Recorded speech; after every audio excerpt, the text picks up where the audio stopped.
मंडळी, आपल्या मुलीनं आपलं नाव उज्ज्वल करावं, आपल्या कुळाचं नाव उंच करावं अशी प्रत्येक पालकाची इच्छा असते. कारण मुलीचा बाप होणं ही खूप अभिमानाची गोष्ट आहे. ही खूप अभिमानाची बाब आहे. कन्यादान करणं हे जगातील सर्वात मोठे परोपकार आहे. या संपूर्ण जगात मुलींचं मोठं योगदान आहे. कारण मुलगी नसती तर हे सारं जगच अस्तित्वात आलं नसतं. मुलगी ही तिच्या आईवडिलांचा आणि कुटुंबाचा अभिमान असते. एक मुलगी बिघडल्यानं 2 कुटुंबांना शरमेनं मान खाली घालावी लागते.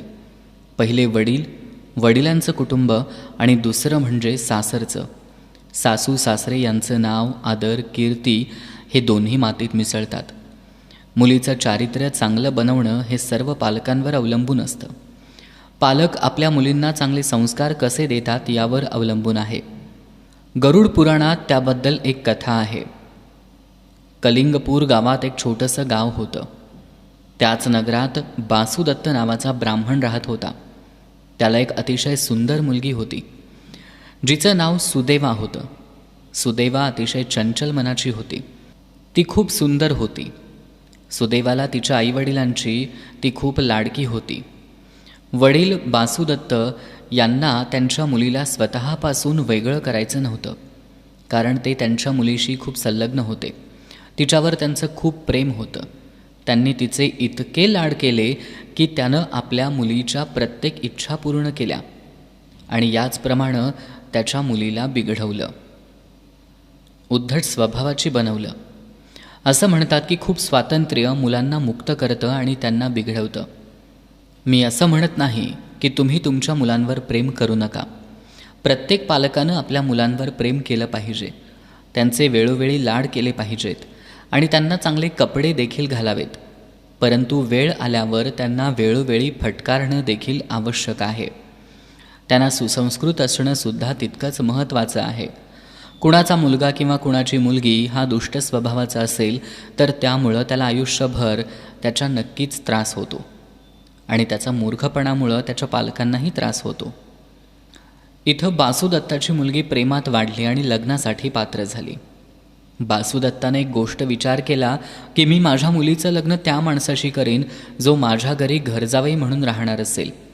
असा विचार करून बासुदत्त ब्राह्मणानं आपल्या मुलीचं लग्न उच्च कुळात केलं नाही. एक दिवशी बासुदत्ताच्या घरात एक भिकारी ब्राह्मण आला. तो खूप शिकलेला आणि वेदांमध्ये पारंगत होता. बासुदत्ताला तो भिकारी खूप आवडला.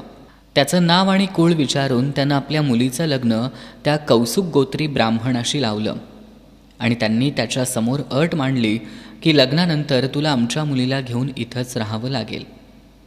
त्यानं बासुदत्ताला होकार दिला आणि अशा प्रकारे त्यांचं लग्न झालं.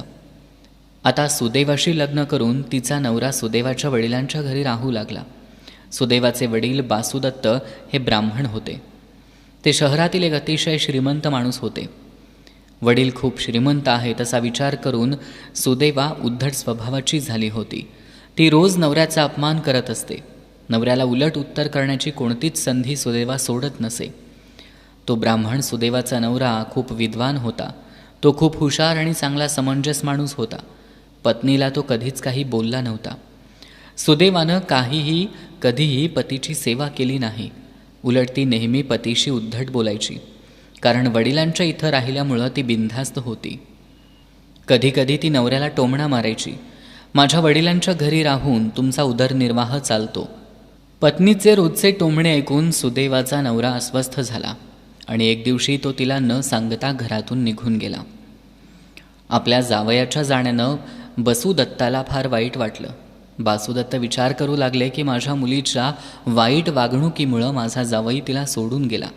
माझ्या मुलीनं फार मोठं पाप केलंय. म्हणूनच माझ्या जाणकार आणि धार्मिक जावयानं तिला सोडलंय. माझी मुलगी कुळाचा नाश करणारी आहे याची जाणीव त्याला झाली.